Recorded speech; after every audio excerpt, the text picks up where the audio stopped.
Isang mapagpalang araw mga kaluts dito sa Bata, Equatorial Guinea. Later, bibisitahin natin si Alido dahil malapit lang siya dito sa trabaho natin. Ito sa Paseo, tapos doon lang yung Torre, tapos yung office namin, tapos dito lang siya sa likod. Dito lang yung trabaho namin sa likod dito. Yan, sa may fountain.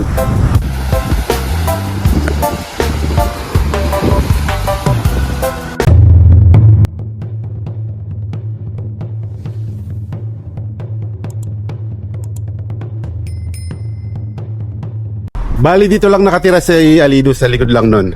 Itong sentro escolar, itong eskwelahan. Tapos ito, sa gilid ang daming mga ipil-ipil. Yan, nakabungan na kaagad yung taniman ni Alido. Dito sa gate na to. Yan, sa bahay na to nakatira si Alido.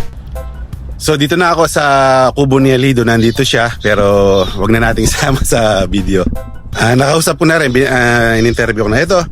Ito pala yung yung fertilizer ng kakadigalina o dumi ng manok.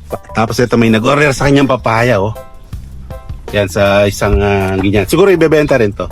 Tapos ngayon mga kalos, ililibot ko kayo dito sa mga sa mga taniman niya.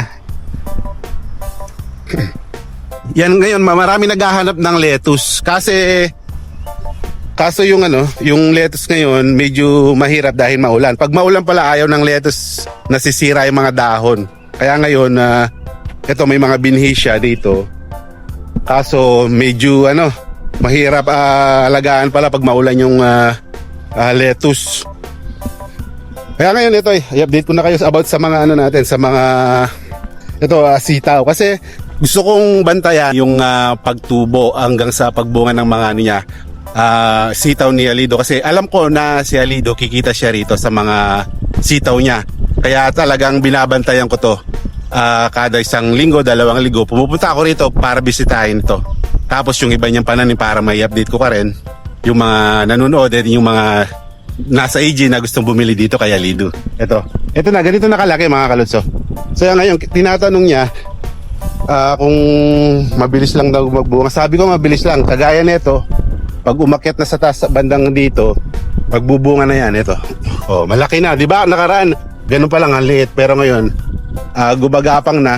Nag-uumpisa na ito. Kailangan ito nandito to. So talaga ngayon maulan. Di na kailangan magdilig si Alido. Yan. So yung mga sitaw, isang bakod na diretso ng cyclone pala. Yan Tapos dito, makita nyo naman yung tubig mga kaluso. Tapos ito nagbubunga. Yan. Ito pala kahapon, pinakyaw ng namin yung purchaser na namimili ng gulay sa company namin. Kaya nakarami ring benta si Alido kahapon dito. Kaya kung makikita nyo, mapapansin nyo, walang ganong bunga. So pinapakyaw niya. So sabi ko rin sa kanya, kung dumami rin yung sitaw sa hardin niya o sa bakuran, makakabenta rin siya. Pwede rin ipakyaw dito kasabay yung mga pipino. So ayan mga kaluts. So dito rin nadali rin ng ulan to. Yung mga pikante niya, yung mga sili dito. So ito, sa kada gilid may mga may mga papaya. Tapos ito, hindi naman nakakain tong parang gabi siya, di ba? So dito tayo. Pasok tayo dito sa loob mga kaluts. So yan. So ito, nag-harvest din siya ng saging. So palagay ko na ibenta niya rin yung saging dito. Tapos ito, paya. Tapos ito medyo rin ito hindi, parang palaos na rin yung kanyang bell pepper. Bell pepper.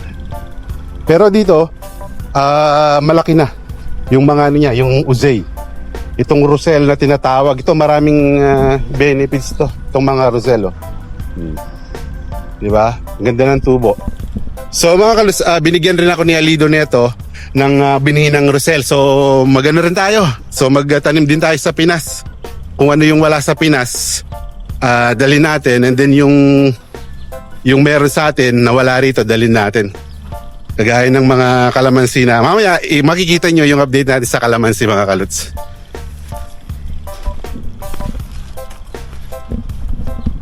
So yan, dito tayo na sa likod. Yan, papaya pa rin after nito. Tapos ito, yun nga. Ito nga yung proof na pag maulan, hindi ganun nagmaganda yung yung mga lettuce. Pero nag-abilin si Alido, daw pag nagbakasyon ako, yung binhi ng pipino. Kasi yung galing sa Cameron, hindi maganda yung binhi. Sana makahanap tayo. Sabi ko nga sa kanya kung dadalang kita o bibigyan din kita. Dito sa lilim sa lilim ng kanyang abukado. Tapos dito, ito yung klase ng okra dito mga kaluts. So yan ito yung klase dito. So di ko pa rin na alam ang actual na tawag dito talaga. Kasi dito medyo maiksi siya, tapos medyo mataba. Tapos medyo siya matigas ng konti. Kaya dito, kagaya nito, ito, medyo na to. Malambot pa naman pero na rin yan, medyo palapit ng magbini. Kaya kadalasan dito ganyan lang kinukuha, ganito kalaki. So marami ding bunga pero maiksi mga kalots. So plano niya rito, still pa rin dito sa parting to, yan tinanggal yung kamote, yung dahon. Tapos din sa kabila, itatanim niya pa rin yung lettuce. Kasi marami naghahanap talaga ng lettuce dito. Yun yung mabenta talaga din. Kasi ginagawang salad dito, mahilig sa salad. Ito, dahil bulaklak ng mga mga okra. Tapos dito sa taas, okra. Yan, okra. So ito, tagal na nagbubunga ng papaya ni Alido dito. Diba? Talagang laki ng pakinabang ng mga papaya. Lalaki O diba? Laki. Yan. So yung ang ganda rin tubo talaga. So magaling din talagang mag-alaman si Alido. Lahat pag tinanim niya, lahat hindi pwedeng hindi mapakinabangan, Tingnan niyo naman, Wow, tataas ng mga okra. So sa atin, hindi ko lang alam kung magugustuhan din ito, kung possible rin na pwede tayo magdala ng binhi, di ba? Basta kung magugustuhan rin naman siguro sa atin to. Yung klase ng okra. Tapos dito, nagsingit siya ng mais. Ito na. Maganda rin tubo ng mga mais, o mais. Siguro na lang to. Natapon lang. Kaya nahalo sa okra. Tapos dito rin, sa bandang dito, may mga nahuhulog lang, Di ba? So, lang ng to, ulan, ng malakas na ulan. Grabe naman to, daming bunga hanggang sa taas. Tapos dito yung niya, kinukuhanan ng patubig pag hindi nagulan. Pero ngayon, sa pag-ulan ngayon, hindi na kailangan. So, dami yun. Tapos ito, papaya, anywhere, sa taniman ni Alido. Ito, rin to parang kamatis o sili rin to, itong tanim. Ang diskarte ni Alido mga kaluts dito, para hindi ng ulan, lalagyan niya ng bubong. Kasi nga naman pag walang bubong, pag naulan, ihiga lahat at masisira lang. Matutunaw yung mga punla lalo na pag maliliit. So dito na lang tayo sa banda. So ito ewan ko dito, di ko rin maintindihan mga kaluts. Ito, anong laki at ang taba ng kalabasa. Pero di ko rin maintindihan bakit hindi gaanong nagbubunga yung mga kalabasa dito. Nung kina Miguel naman nagtanim kami, ay nagbunga pero nauud naman yung binigaling sa atin. Pero dito, yung pahaba, yung matigas, medyo may dagta na pag mo sa kamay mo, medyo magbabakbak. Yun yung tinatanim nila dito para hindi masira kaagad. So yan, ito yung walang kabunga-bunga yung kanyang kalabasa. So ito yung natin. So malaki na. So around nasa na pala to, less than 1 meter na yung ating kalamansi na binigay sa kanya.